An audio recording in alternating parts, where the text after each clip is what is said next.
3:30 in the morning, and my wife Laura was doing yoga again. Funny thing about yoga, it usually doesn't involve your phone buzzing every 5 minutes with calls from X. I stood in our kitchen, watching her through the window as she crept back from the garage, smoothing down her hair like she'd been doing something more strenuous than downward dog. The motion sensor light caught her guilty expression perfectly. "Jason, what are you doing up?" Laura's voice had that sharp edge it got when she was caught off guard. "Couldn't sleep. Thought I heard the garage door." I kept my tone casual, but my IT consultant brain was already cataloging inconsistencies. No yoga mat in sight, no sweat. Lipstick refreshed. "I was just getting some fresh air. You know how stuffy it gets upstairs." She moved past me toward the stairs, but her phone buzzed again. The screen lit up. Scott, your ex is pretty concerned about your breathing exercises," I said. Laura's face flushed. "Stop acting like my body belongs to you, Jason. I can do yoga whenever I want." "So why does your ex keep calling you during your midnight sessions? You moonlighting as a therapist now?" She stormed upstairs without answering. I waited exactly 3 minutes, then followed quietly. Laura was already in bed, phone face down on the nightstand, pretending to sleep. But I'd seen enough. 20 years in IT security teaches you to recognize patterns. And this pattern spelled betrayal in bold, flashing letters. The next morning, while Laura showered, I made my move. Her phone, the same one that buzzed all night, sat unguarded on the bathroom counter. My fingers worked quickly, connecting a USB cable I'd prepared weeks ago. Just a routine backup, nothing illegal about securing your own household devices. The data transfer took 90 seconds. 90 seconds to download months of lies. I scrolled through the messages in my workshop, coffee growing cold as the ugly truth unfolded. Laura to Scott. "Jason's working late again. Come over at 11. Scott to Laura.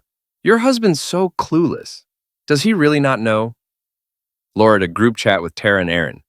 "Jason thinks I'm at book club. If only he knew what I was really reading." Tara.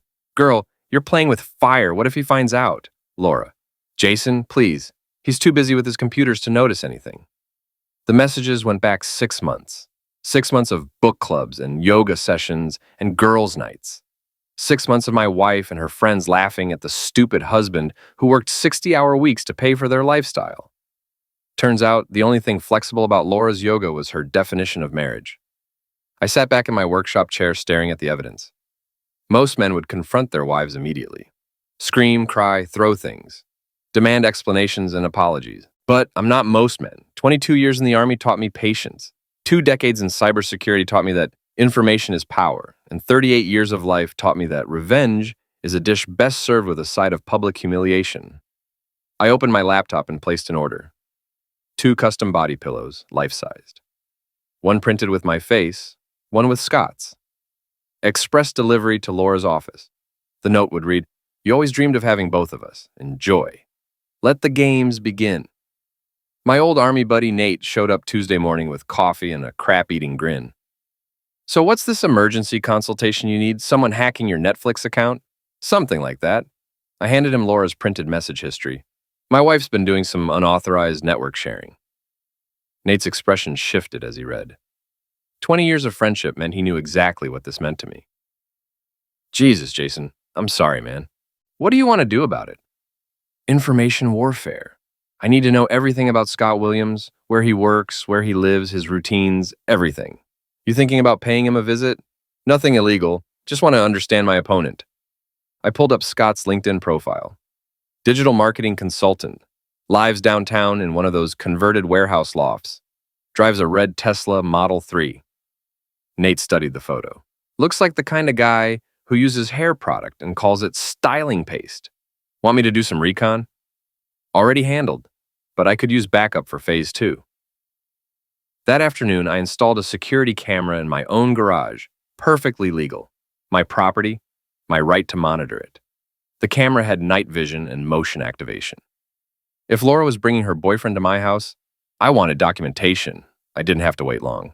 Thursday night, Laura announced another book club meeting. I wished her luck with whatever she was reading and settled into my workshop with a beer and a live feed from the garage camera. At 10:47 p.m., Laura's Honda pulled in. At 10:52, A red Tesla followed. I watched Scott Williams climb out of his car like he owned the place. Tall, lean, wearing jeans that probably cost more than my monthly car payment. He had that casual confidence of a man who'd never been punched in the face. That was about to change. Not literally, I'm not stupid, but figuratively, Scott Williams was about to discover what happens when you mess with someone who spent 2 decades learning creative problem solving in hostile environments. The camera captured them embracing, kissing, whispering like teenagers. Laura led him toward the side door that connected to our basement rec room. My basement, my furniture, my marriage bed, apparently. I saved the footage and began planning. Friday morning, I followed Scott to his office building. He worked on the 15th floor of a glass tower downtown, the kind of place where people wore expensive suits and had meetings about meetings. I watched him park his Tesla in the same spot. Apparently, he had a routine. Saturday, I visited his building. The parking garage was semi-public, accessible to visitors during business hours. I left a note under his windshield wiper. Maybe you should get your own parking spot and your own wife. Nothing threatening, nothing illegal, just a friendly suggestion from a concerned citizen. Sunday, Laura went to brunch with the girls. I followed her to Tara's apartment complex and watched her meet Scott in the parking lot. They drove together to a hotel 20 minutes away. I didn't follow them inside. I didn't need to see what happened next. But I did photograph his license plate and the hotel receipt he carelessly left on his dashboard when they returned, Mrs. O'Malley, our 73-year-old neighbor, was watering her flowers when I got home. Your wife's been keeping busy, she said without preamble. Mrs. O'Malley had lived on our street for 40 years and knew everyone's business. How's that? A lot of late-night visitors lately. That red car has been here 3 times this week, different from her usual book club friends. I nodded thoughtfully. Thanks for keeping an eye out, Mrs. O'Malley. Neighborhood watch is important. Damn right it is. Some people have no shame. Monday evening, I decided it was time for a more direct approach. Scott frequented Murphy's bar downtown. I had learned this from his Instagram posts. The man documented everything, apparently including his infidelity. I arrived at Murphy's at 6:30 p.m. and took a seat at the bar. Scott was already there with 2 friends, loud and animated, telling some story about a client presentation. He gestured with his beer, completely oblivious to my presence 3 stools away. So I told them, you can't just throw money at digital marketing and expect miracles. These corporate types have no vision, you know? His friends nodded along, like he was dispensing wisdom from Mount Sinai. I waited until he went to the restroom, then followed. The bathroom was empty except for us. Scott Williams? I said casually. He looked up from the urinal, surprised. Yeah, do I know you? Jason Fairburn, Laura's husband. The color drained from his face. To his credit, he didn't try to deny anything, but he also didn't apologize or show any shame, just fear. Look, man, I don't want any trouble. No trouble, I interrupted. Just wanted to meet the guy who's been helping my wife with her yoga. Heard you're very flexible. I stepped closer, not threatening, just conversational. Funny thing about flexibility, Scott. Push too hard and things break, sometimes permanently. He zipped up quickly and moved toward the door. I didn't stop him. Careful on your way out, I called after him. Some stains don't come out, like you. I returned to the bar and ordered another beer. Scott was gathering his friends, making excuses about early meetings and prior commitments. They left within 5 minutes. I smiled and raised my glass to their departing figures. Cheers. The body pillows arrived Wednesday morning, delivered directly to Laura's office at Meridian Tech Solutions. I'd paid extra for signature confirmation and a photo of delivery. Laura called me at 4:47 a.m., her voice shaking with rage. What the hell is wrong with you, Jason? I'm sorry, you'll have to be more specific. Are we talking about my choice in breakfast cereal or something else? You sent those things to my office. Everyone saw them. Things. I sent you a gift. 2 gifts, actually. Thought you might appreciate having both your favorite men close by during those long work days. The silence stretched for 10 seconds. When Laura spoke again, her voice was ice cold. You're going to regret this? Probably. But not as much as you're going to regret underestimating me. She hung up. Within minutes, my phone buzzed with notifications. Laura was posting on Facebook, Instagram, every social platform she used. When your husband's insecurity reaches new lows, some men can't handle a strong, independent woman. Toxic masculinity at its finest. Done with this hashtag strong women, toxic men. The post got 17 likes and 43 comments, mostly from her echo chamber of enablers. Tara and Aaron led the charge with supportive messages about emotional misuse and controlling behavior. I screenshot everything. Documentation was key. Thursday, I implemented Phase 3. Using my legitimate access to network security tools, I discovered that Scott's company, Visionary Digital, had some interesting vulnerabilities in their employee conduct policies. Nothing illegal about researching publicly available corporate information. I crafted an anonymous email to Visionary's HR department. I feel compelled to report concerning behavior by one of your employees, Scott Williams. Mr. Williams has been engaging in an inappropriate relationship with a married client, using company resources and time for personal meetings. This reflects poorly on Visionary Digital's professional standards. Documentation available upon request. I didn't send it immediately. Timing was everything. Friday night, Laura announced she was going out with Tara and Aaron. Girls need to stick together, she said pointedly. Have fun, I replied. Try not to do anything you'll regret. An hour after she left, I drove to Scott's building. The parking garage was nearly empty, just a few cars belonging to weekend workers. Scott's red Tesla sat in its usual spot. I parked nearby and waited. At 9:23 p.m., Scott emerged from the elevator with Laura. They were holding hands, laughing about something. Laura looked happier than she'd been with me in months. They separated at their cars. Laura had driven herself to maintain the illusion of a girls' night out. Scott got into his Tesla and pulled out first. Laura followed 30 seconds later. I started my engine and fell in behind them, maintaining distance. They drove to the same hotel they'd used before, parking in adjacent spaces like they'd done this dance many times. I didn't follow them inside.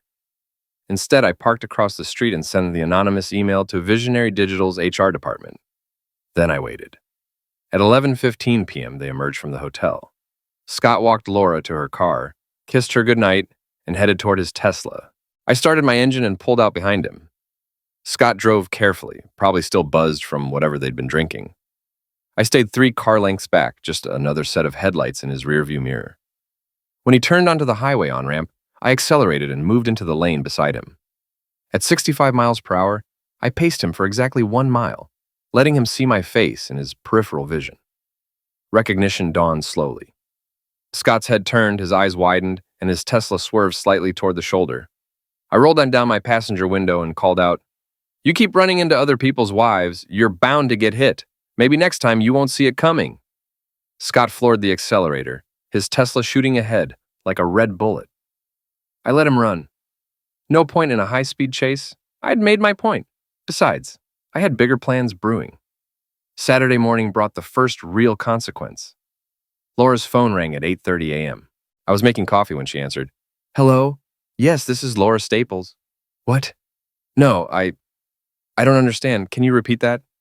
Her voice grew increasingly agitated. I pretended to focus on my breakfast while listening to her side of the conversation. "That's completely inappropriate. I demand to know who made this accusation. This is maltreatment, pure and simple." She hung up and stared at her phone like it had bitten her. "Everything okay?" I asked innocently. "Someone reported Scott to his HR department, made up some story about inappropriate conduct with clients." "That's terrible. I hope it's not serious." Laura's eyes narrowed. "You wouldn't know anything about this, would you?" "Me? I don't even know where Scott works. Besides, why would I care about some random guy's employment situation?" But my denial came too easily.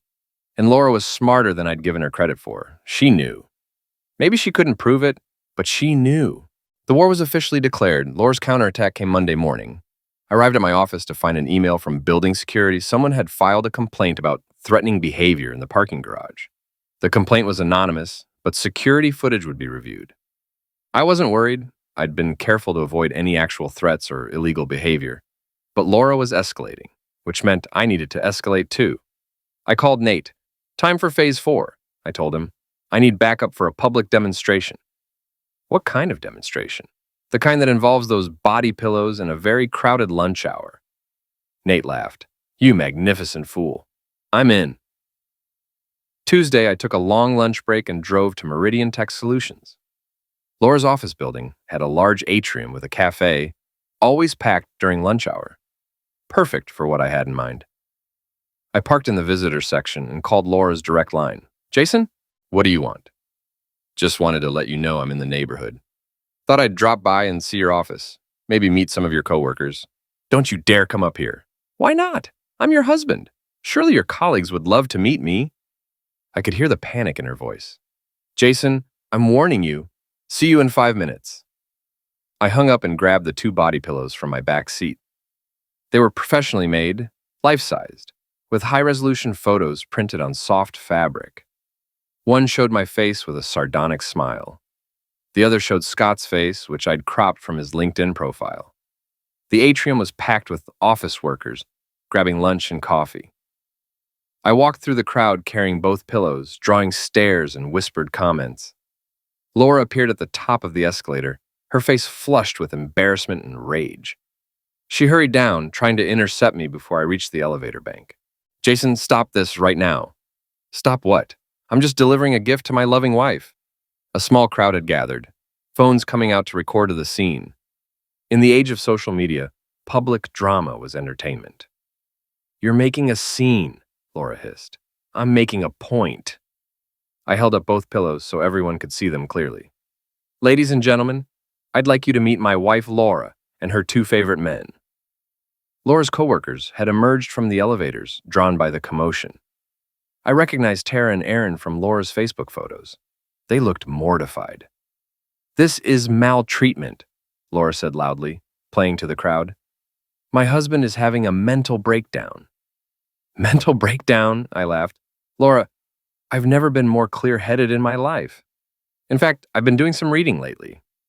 Did you know that yoga is supposed to improve flexibility and honesty? Seems like you only got half the benefits. Someone in the crowd snickered. Laura's face went pale. Here, I said, offering her both pillows. Since you clearly prefer having both of us around, now you can take us anywhere. Work, home, book club meetings, yoga sessions, wherever you need us. I set the pillows on a nearby table and walked away, leaving Laura standing there with 50 people staring at her and recording everything on their phones. By evening, the video had spread throughout Meridian Tech Solutions and beyond. Laura's public humiliation was complete, or so I thought. Wednesday brought news that Scott had been placed on administrative leave pending an investigation into the anonymous complaint. His company took ethics violations seriously, especially when they involved potential client relationships. Thursday, Laura served me with a restraining order petition claiming I was stalking and maltreating her. The court date was set for the following week. Friday, I received a call from Detective Miles at the local police department. Mr. Fairburn, I'd like to speak with you about some allegations that have been made. What kind of allegations? Why don't you come down to the station? Nothing formal, just a conversation. I arrived at the police station with a folder full of documentation. Laura's text messages, the garage camera footage, timestamps, and locations for all my activities. Detective Miles was a tired-looking man in his 50s who seemed more interested in resolving the situation than prosecuting anyone. Your wife claims you've been stalking her and her friend, he began. Her friend? I opened my folder. You mean Scott Williams, the man who's been having an affair with my wife in my own home? I showed him the evidence. The text messages, the camera footage, the hotel receipts. Detective Miles studied everything carefully. This is a domestic situation, he said finally. You're both adults, you're married, and as far as I can see, you haven't broken any laws. But this public confrontation stuff needs to stop. Understood. I'm not interested in breaking the law, Detective. I'm interested in justice. Justice and revenge aren't the same thing, Mr. Fairburn. No, I agreed, but sometimes they overlap. I left the police station with a warning, but no charges. Laura's restraining order petition would likely fail. I had too much evidence of her own misconduct. But I wasn't done yet, not by a long shot. The final phase was about to begin. Saturday morning, I received a call from my lawyer. Laura had filed for divorce, citing irreconcilable differences and emotional misuse. She was asking for half of everything, plus alimony and child support.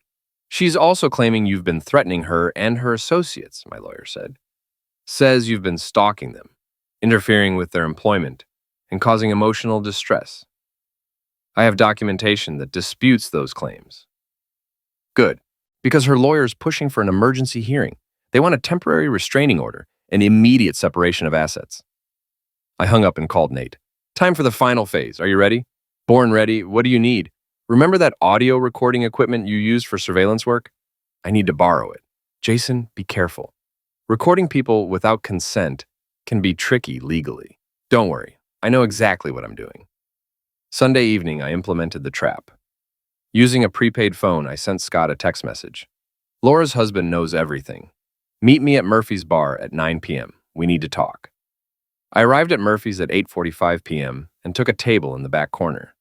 The recording device was hidden in my jacket pocket, legally activated since I was a party to any conversation that would occur. Scott arrived at 9:10 p.m. looking nervous and agitated. He spotted me immediately and approached cautiously. You wanted to talk, he said, sliding into the opposite chair. I wanted to give you a chance to explain yourself before this gets ugly. Scott's confidence returned slightly. Look, Jason, I know this is awkward, but Laura and we have something real. She's not happy in your marriage. She hasn't been for years. So you decided to help her work through those feelings? She deserves better than what you've given her. She's an amazing woman, smart, ambitious, passionate. You treat her like a roommate. I nodded thoughtfully. And what about my daughters? How does your real relationship affect them? Kids are resilient. They'll adapt. Besides, Laura says you're barely involved in their lives anyway. The recording device captured every word. Scott was digging his own grave with each sentence. What's your endgame here, Scott? You think Laura's going to leave me and ride off into the sunset with you? I think Laura's going to do what makes her happy. And that's not staying married to someone who doesn't appreciate her. Interesting perspective. What does Tara think about all this? Scott looked confused. Tara? Laura's friend, the one who's been helping coordinate your meetings. She must have opinions about your relationship. Tara thinks Laura should follow her heart. And Erin? She's been pretty supportive too, from what I understand. Yeah, Erin gets it. She's been through a similar situation. I leaned forward. So you've discussed this with multiple people. Laura's friends, coworkers, probably others. This isn't just a private matter between you and my wife. Laura needed support. This hasn't been easy for her. I'm sure it hasn't. Lying to your husband for 6 months while sleeping with another man in his own home, that must be exhausting. Scott's face flushed. It wasn't supposed to happen like this. How was it supposed to happen, Scott? Laura was going to tell you. She just needed time to figure out how. 6 months wasn't enough time? She was protecting you and the kids. She didn't want to hurt anyone unnecessarily. I almost laughed. So she was cheating on me to protect me? You don't understand the situation. I understand perfectly. I stood up. I understand that you're a coward who pursued a married woman, convinced her to betray her family, and now you're trying to justify it as some kind of noble romance. Scott stood too, his voice rising. Laura doesn't love you anymore, Jason. She loves me. Deal with it. We'll see about that. I left Murphy's bar with everything I needed. Scott had confessed to the affair, admitted to coordinating with Laura's friends, and revealed their long-term plans to destroy my marriage, all captured in crystal clear audio. Monday morning, I sent copies of the recording to my lawyer, along with all the other evidence I'd gathered. Then I sent a copy to Visionary Digital's HR department with a note explaining that their employee had been using company time and resources for personal matters. Tuesday, I received a call from Tara. Jason, this is Tara, Laura's friend. We need to talk. About what? About stopping this insanity before it goes too far. We met at a coffee shop near her office. Tara looked tired and stressed, nothing like the confident woman from Laura's social media posts. Laura's falling apart, she said without preamble. She's barely sleeping, she can't focus at work, and she's talking about doing something drastic. What kind of drastic? She wants to claim you threatened her, file attack charges, get you arrested. She thinks if you're in jail, she'll have time to regroup. I pulled out my phone and started recording. Are you saying Laura wants to file false charges against me? Tara realized her mistake immediately. No, that's not what I meant. That's exactly what you meant. You're telling me that my wife plans to commit perjury and file false police reports. Turn that off, Tara demanded. No, keep talking. This is fascinating. Erin has it all planned out. She knows someone who works at the prosecutor's office. They think they can make the charges stick long enough to give Laura an advantage in the divorce. And you're okay with sending an innocent man to jail? Tara's composure cracked. You're not innocent, Jason. You've been stalking Laura and Scott, maltreating them, interfering with their relationship. Their relationship? You mean their affair? The one that's been going on in my house, with my wife while my children sleep upstairs. Laura deserves to be happy. Laura deserves to face the consequences of her choices. I stopped recording and stood up. Tell Laura and Aaron that I have this conversation on tape. Tell them that if they file false charges against me, I'll make sure every word gets played in court. And tell them that their little conspiracy just became evidence in my divorce case. Tara's face went white. You can't record people without their permission. Actually, I can. Massachusetts is a two-party consent state for private conversations. But this is a public place, and you approached me with information about criminal activity. I have every right to document threats against my safety and freedom. I left Tara sitting there, probably calling Laura to report that their plan had backfired spectacularly. Wednesday brought the final confrontation. Laura, Tara, and Aaron showed up at my office building, apparently planning some kind of public demonstration about abusive husbands and toxic masculinity. I watched from my window as they set up signs and started chanting. A few passersby stopped to listen, but most people hurried past, uncomfortable with the obvious personal drama. Building security asked them to leave after 20 minutes.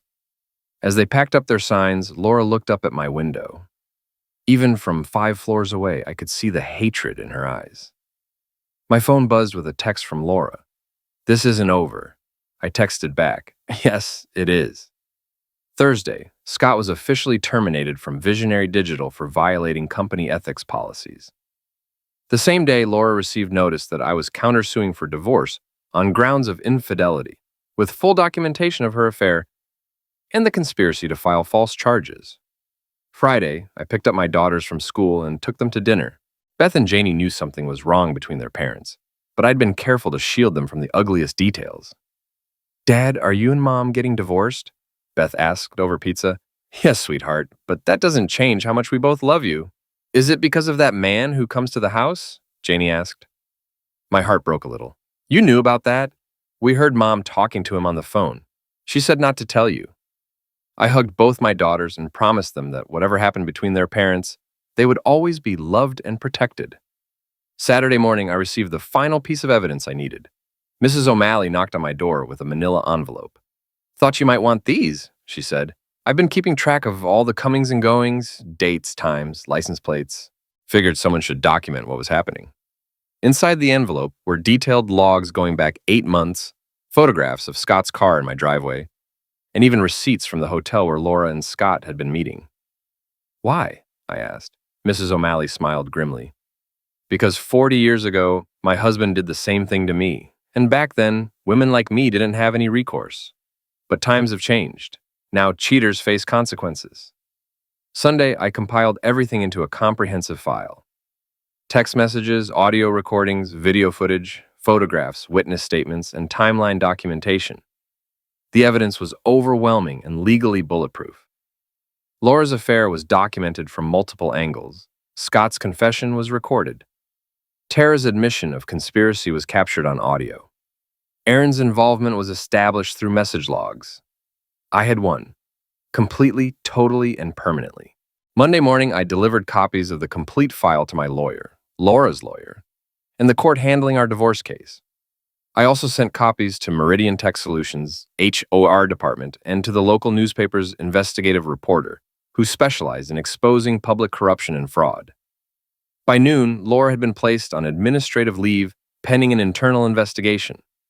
Tara had been questioned by police about conspiracy charges. Aaron had deleted all her social media accounts. Scott had fled town, apparently moving back in with his parents in Ohio. Tuesday, Laura called me for the first time in weeks.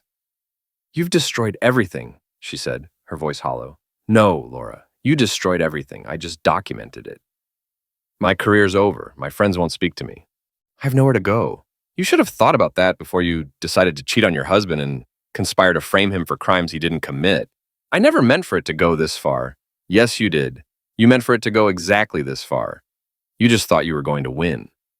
The divorce was finalized 3 weeks later. I kept the house, primary custody of the children, and most of our assets. Laura received minimal alimony and supervised visitation rights. Scott never returned to Massachusetts. Tara was arrested for conspiracy and served 6 months in county jail.